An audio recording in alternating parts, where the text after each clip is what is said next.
बीवी के पकौड़े। सवेरे सवेरे सभी का नाश्ता बनाने के बाद अब प्रिया के पास पकौड़े बनाने की फरमाइश आई थी। पकौड़े बनाते हुए प्रिया खुद में बड़बड़ा रही थी। पकौड़े नहीं हो गए, जी का जंजाल हो गए। अरे बहू कहाँ रह गई, जल्दी ला पकौड़े। पेट में चूहे दौड़ रहे, प्रिया जल्दी लाओ ना। भूख लगी है, जल्दी लाओ पकौड़े। जल्दी जल्दी पकौड़े तलकर प्रिया बाहर लाकर सभी को सर्व करती है।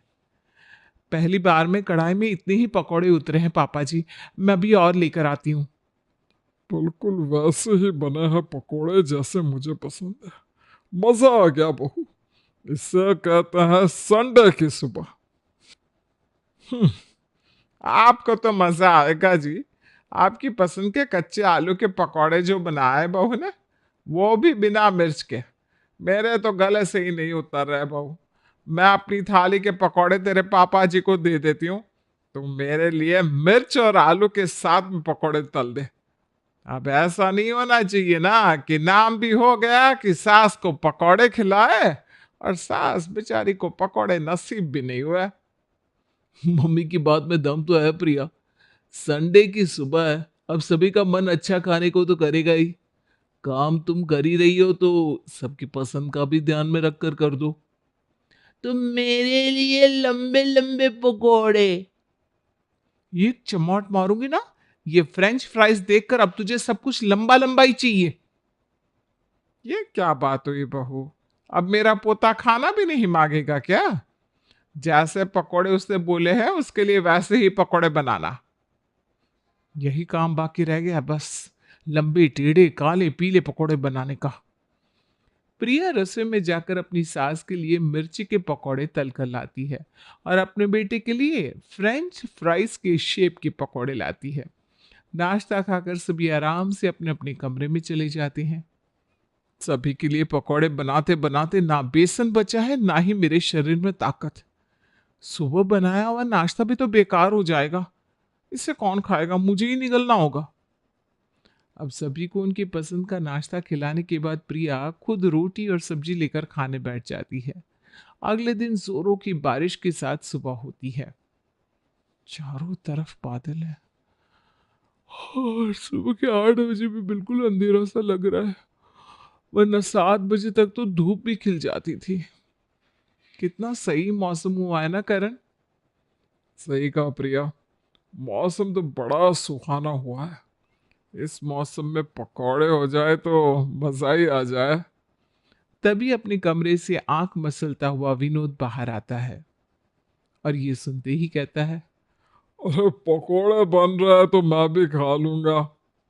अभी कल ही तो पकोड़े बनाए थे मैंने करण, और उसके पहले भी लगातार 3 दिनों से मैं पकोड़े ही तो बना रही हूँ। तो कहीं लिखा हुआ है क्या बहू कि लगातार 3 दिनों तक पकोड़े बनने के बाद चौथे दिन पकोड़े बन जाने पर आसमान टूट पड़ता है? नहीं ना, तुझे तो खाना बनाने से मतलब है, वो खाना चाहे कुछ भी हो। पर मम्मी जी मैं नाश्ते की तैयारी कर देती हूँ, उसके बाद आप लोग पकोड़े के लिए बोलते हो, तो फिर नाश्ते का बचा खाना पूरा दिन मुझे ही खा के खत्म करना पड़ता है। तो आपसे नाश्ता बनाने के पहले ही सबसे पूछ लिया कर, मत बना नाश्ता सीधा पकोड़े बना दे। और नाश्ते में फिर से सभी गर्मा गर्म पकौड़े खाकर बारिश का मजा उठाते हैं। प्रिया के ससुराल वालों के मन में उठी पकौड़े की क्रेविंग खत्म नहीं होती। अब तो धीरे धीरे प्रिया के ससुराल वालों को हर वक्त पकौड़े ही खाने को सूझती। एक रोज शाम के वक्त पड़ोसन विमला अपने बेटे बहू के साथ सुषमा के घर आती है और घर पर आए मेहमानों को देखते ही सुषमा पहली बात क्या कहती है, यही, अरे बहू मेहमान आए हैं, जरा पकौड़े तल दे। कमर भी सीधी नहीं कर सकती मैं, 24 घंटे तेल की स्मेल ले लेकर उल्टी आती रहती है। लेकिन ये है, इनका तो जी ही नहीं भर रहा, ऊपर से चिंटू को भी खुद के जैसा बना दिया है सभी ने। अभी दोपहर में भी सभी ने पकौड़े खाए, अब फिर से पकौड़े बनाओ। प्रिया बस अभी दोपहर को सभी को पकौड़े खिलाकर किचन साफ करने के बाद अपने कमरे में गई ही थी कि उसे फिर से पकौड़े बनाने का ऑर्डर मिल गया। पकौड़े बनाने से परेशान होकर प्रिया हमेशा की तरह अपनी फ्रेंड को फोन लगाती है और अपना दुखड़ा रोती है। क्या बताऊं यार नेहा, मौसम अगर अच्छा है तो पकौड़े बनवा देते हैं ये लोग मुझसे, मौसम अगर खराब है तब तो पकौड़े बनेंगे ही। अगर कुछ खाने का मन नहीं कर रहा तो पकौड़े बनवा दे, और पकौड़े खाने का मन बन जाए जो कि हर वक्त बना ही रहता है, तब तो पकौड़े बनेंगी। मैं तो खुद पकौड़ा हो गई हूँ पकौड़े बना बना कर इन सब में। तो ना सच में पागल है। ये तो अच्छा मौका है। ये अपॉर्चुनिटी तो हर सुहागन को मिलनी चाहिए। तुझे क्यों ही बनाने हैं दाल चावल रोटी सब्जी? 10 वैरायटी का खाना बनाकर क्या फायदा?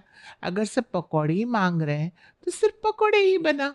मैं तो कहती हूँ सुबह उठते ही एक के साथ बहुत सारा बेसन घोल लिया कर, और आलू प्याज ये सब काट कर फ्रिज में रख लिया कर। जैसे ही कोई पकौड़े फ्राई करने को बोले सीधा पकौड़े तल दे। हे, ये तो तूने सही कहा। अब से सुबह उठते ही पकौड़ों की तैयारी कर दूंगी और 24 घंटे स्टोव के ऊपर तेल की कढ़ाई चढ़ा कर रखूंगी। और प्रिया इसी तरह पकौड़े की सारी तैयारी करके अपने घर पर रखना शुरू कर देती है।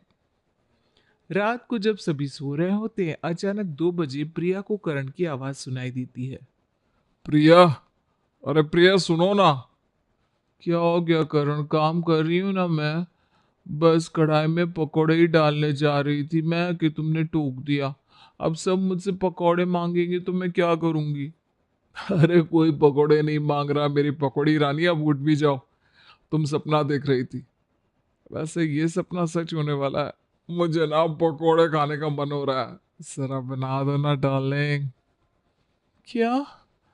अभी सुबह से मैंने सब कुछ तैयार करके रखा था, मुझे लगा आप सब तो डिनर कर चुके हैं, तो मैंने सब कुछ खत्म भी कर दिया। फिर से सब कुछ रेडी करना पड़ेगा। और रात के 2 बजे सोने के बाद 4 बजे तक अपने पति को प्रिया पकौड़े ही बनाकर खिलाती रहती है। बस 4 पकौड़े और प्रिया, फिर तुम सो जाना। काश इस मैगी और चिप्स की तरह तुम्हारे पकौड़े भी पैक हो सकते तो कितना अच्छा होता। मैं उसे ही सीधा फाड़ कर खा लेता, तुम्हें उठाने की जरूरत ही नहीं पड़ती। ये सुनते ही प्रिया के दिमाग में एक आइडिया आता है। पकौड़े पैकेट में पैक तो नहीं हो सकते, पर डीप फ्रिज तो हो सकते हैं ना।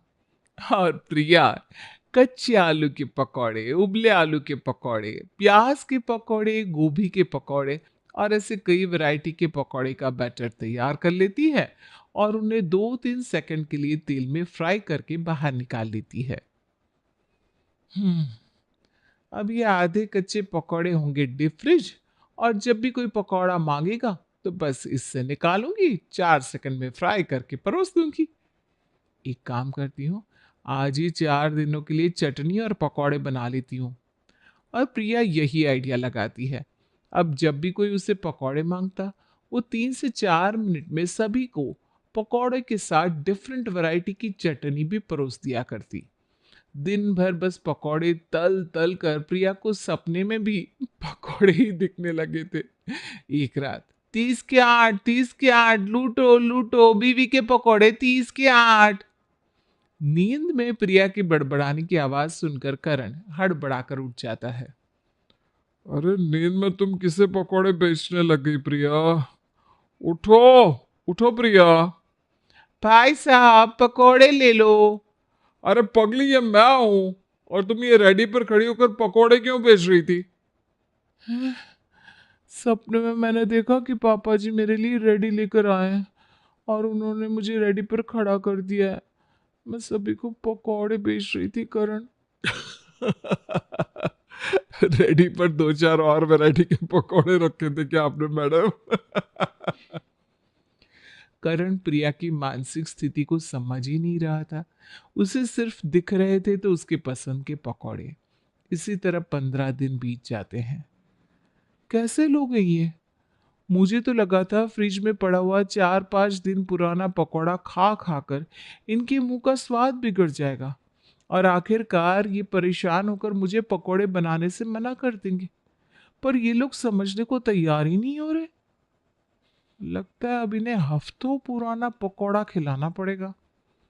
2 दिन बाद बाहर से घर आकर विनोद अपनी बहू से कहता है, तूने हम सबके लिए बहुत मेहनत करी है बहू। एक दिन में 8-8 बार तूने हमारे लिए पकोड़े बनाए हैं।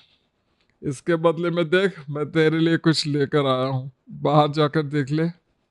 हे भगवान, मैं तो बेकार में इस पकोड़ों को अपशगुन समझ रही थी।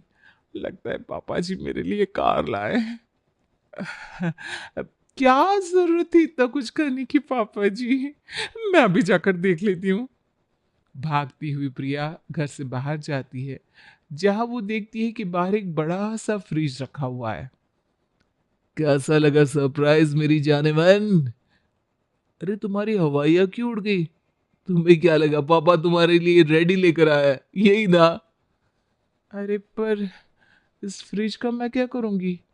फ्रिज तो है ना मेरे पास करण। हाँ बहू है, पर तू हमें जो डीप फ्रिज करके आजकल पकोड़े खिला रही है ना, उसका स्वाद तो और भी ज्यादा अच्छा आ रहा है। मुझे लगता है कि और ज्यादा पुराना बैटर रहेगा तो स्वाद और ज्यादा अच्छा आएगा। तू ना ज्यादा स्टॉक मेंटेन कर सके, इसलिए तेरे पापा जी तेरे लिए बड़ा वाला फ्रिज लेकर आए हैं। क्या? यहाँ तो पासा ही उल्टा पड़ जाता है और सभी को डीप फ्रिज किया हुआ पकोड़ा ज्यादा पसंद आ जाता है और प्रिया बेचारी फंस जाती है। रिद्धि की माँ ने विदाई के वक्त ही साफ कह दिया था कि पति पति नहीं होता, वो तो परमेश्वर होता है और परमेश्वर को नाराज करने का मतलब खुद भगवान को नाराज करना होता है। भूख लग रही है लेकिन अभी तक ये नहीं आए। खाना खा लेती हूँ, चक्कर से सर भी घूम रहा है। लेकिन तभी उसे माँ की बात याद आती है। अरे नहीं नहीं, मैं ईश्वर को भोग लगाए बिना कैसे खा सकती हूँ? तभी पूरी अकड़ के साथ रोहित की एंट्री होती है। यार जल्दी से मेरे जूते निकाल दो और पानी रख दो नहाने के लिए। हाँ, फिर खाना लगा दो, बहुत भूख लग रही है। रिद्धि पति के जूते निकालकर पानी रखकर खाना लगा देती है। खाने की खुशबू उसके नाक में जाती है तो आय हाय क्या महक है, इससे तो मेरी भूख और बढ़ रही है। तभी रोहित आकर बैठता है, खाना खाता है और फिर ये लो मेरी झूठी प्लेट, इससे मैं खाती हो ना खाना, खा लो। रिद्धि प्लेट लेकर खाने बैठती है तो रोहित देखता ही रह जाता है। अरे अरे आराम से, सब तुम्हारा ही है खाना, ऐसे क्यों खा रही हो? भूख भूख लग रही है मुझे। अरे तो क्यों मेरी झूठी प्लेट में खाती हो? साथ ही खाना खा लिया करो ना। प्लेट ना धोनी पड़े इसलिए ना। अरे वैसे भी तो काम वाली धोती है बर्तन। नहीं नहीं, वो माँ कहती है। फिर कुछ सोचकर वो चुप हो जाती है। अरे यार पता नहीं तुम्हारी माँ ने क्या क्या कहकर भेजा है। चलो ठीक है, खा लो। एक रोज दोनों पति पत्नी घूमने बाहर जाते हैं, जहां रिद्धि रोहित के पीछे पीछे चल रही होती है कि कोई उसके गले की चेन खींचकर भाग जाता है। रिद्धि चिल्लाती है, चेन, मेरी चेन, अरे कोई रोको, अरे कोई तो रोको। रोहित भागता है लेकिन चोर उसके हाथ नहीं लगता। अरे यार तुम पीछे पीछे क्यों चलती हो? उसे लगा होगा तुम अकेली हो, खींच कर ले गया ना चेन, हो गया ना नुकसान। रिद्धि कुछ नहीं कहती। फिर वो कुछ सोचती है और क्या तुम्हें नहीं पता था कि मेरे साथ ये होने वाला है? लेकिन प्रभु तो सब जानते हैं। हाँ, मेरी पीछे भी आंख लगी है, पीछे का सब कुछ दिखाई देता है मुझे। सीधी सादी रिद्धि मान लेती है कि पति के सर के पीछे भी आंख है। खैर, घर आकर फिर वही रिद्धि खाना बनाती है, पति को खिलाती है, फिर उसकी झूठी प्लेट में खाना खाकर सो जाती है। अगली सुबह फोन पर रिद्धि की सहेली कहती है, अरे रिद्धि, सेल लगी है, चलेगी क्या? कौड़ियों के भाव मिल रही हैं साड़ियां, बोल। हाँ हाँ, मैं चलूंगी ना। वैसे भी यार हल्की साड़ियां नहीं है, चलना। लेकिन वही मैं सोचूं, अभी तक तेरा लेकिन क्यों नहीं आया? लेकिन क्या? प्रभु से तो पूछ लूं। ये कौन है? तेरे पति का नाम तो रोहित है ना? हाँ, लेकिन है तो प्रभु परमेश्वर ही ना। क्या रे रिद्धि, इस जमाने में कौन ये सब मानता है? यार जमाना क्या होता है, पति पत्नी का रिश्ता नया तो है नहीं। खैर छोड़ना, मैं पूछकर बताती हूँ। शाम को रोहित के घर आने पर वो मेरी सहेली है ना अंजू, उसका फोन आया था। बोल रही थी कि सेल लगी है और कौड़ियों के भाव मिल रही हैं साड़ियां। अरे नहीं नहीं, कहीं नहीं जाना है। वो अंजू तो मुझे एक आंख नहीं भाती, कोई जरूरत नहीं है।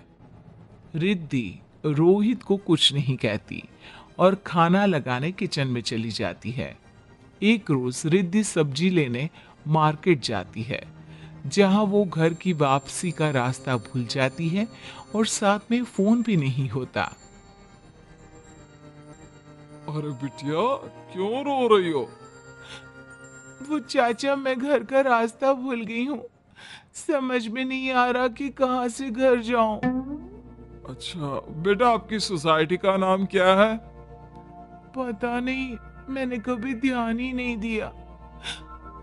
वो है ना, वही सारा बाहर का काम करते हैं। मैं तो बस आज ही सब्जी लेने निकली थी। अच्छा बेटा, क्या नाम है आपके पति का? हाय रे, मैं कैसे नाम लूं? कोई ईश्वर का भी नाम लेता है क्या? अरे बेटा, नाम नहीं लोगे तो पता कैसे चलेगा कि कहाँ जाना है, किस घर की हो? सभी के लाख समझाने पर भी ना वो रोहित का नाम अपने मुंह से निकालती है और ना ही कुछ बोलती है। तभी सामने से अंजू आ रही होती है। अरे रिद्धि, यहाँ क्यों खड़ी हो? और ये इतनी भीड़, सब ठीक तो है ना? रिद्धि अंजू को देखते ही रोने लगती है। अंजू, तुझे तो मेरे घर का रास्ता पता है ना, मुझे घर छोड़ देना। गलती से सब्जी लेने थोड़ा दूर निकल गई, अब मुझे घर का रास्ता नहीं मिल रहा। अंजू रिद्धि को उसके घर ले आती है और वहां आकर कहती है, देख रिद्धि, मैं तुझे बचपन से जानती हूँ। मैं देख रही हूँ कि तुमने खुद को घर का गधा बनाकर छोड़ दिया है। अरे थोड़ा तो बाहर निकल। हर बार नहीं चल सकती, नहीं आऊंगी, इनसे पूछ लूं। अरे तेरी भी तो जिंदगी है, सिर्फ बीवी नहीं है तू। रिद्धि कुछ नहीं कहती, वो शांत हो जाती है। अंजू के जाने के बाद वो शाम को रोहित को सारी बात बताती है। वो तो भला हो अंजू का कि मैं घर आ सकी। अरे तो ले लेती ना मेरा नाम, सभी जानते हैं मोहल्ले में मुझे, बचपन से रह रहा हूं यहाँ। कैसी बात कर रहे हैं? आपका नाम मैं अपने मुंह से कैसे ले सकती हूँ?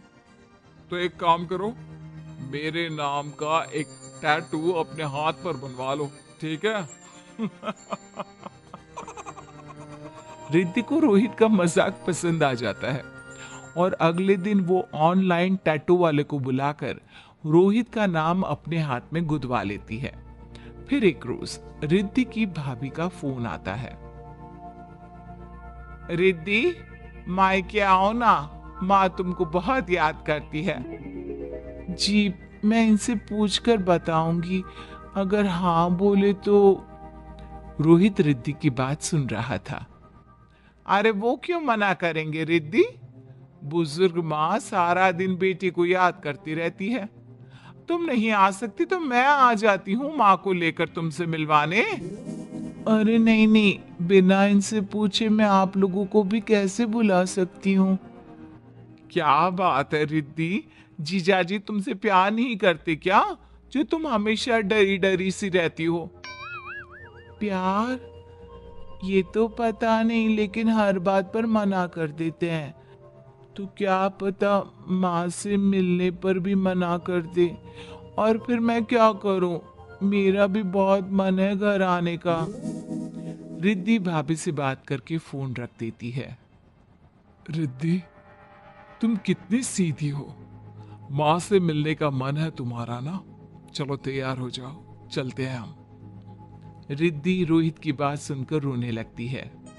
रिद्धि, मैं कोई भगवान नहीं हूं, पति पत्नी दोस्त भी होते हैं। तुम ना मुझसे नाराज होती हो, ना ही मेरी किसी बात से रूठती हो। पति पत्नी गाड़ी के दो पहिए होते हैं, जिनका साथ चलना उतना ही जरूरी है जितना किसी गाड़ी के लिए पहियों का साथ चलना। रिद्धि को लेकर रोहित उसके मायके जाता है और घर वालों से मिलता है और उसकी माँ को कहता है, माँ जी, आपने अपनी बेटी को बहुत अच्छी शिक्षा दी है, लेकिन ये शिक्षा तभी अच्छी लगेगी जब बेटों की माएं भी उन्हें ये कहेंगी कि बीवी लक्ष्मी का रूप होती है। माँ रिद्धि को देखकर मुस्कुराती है।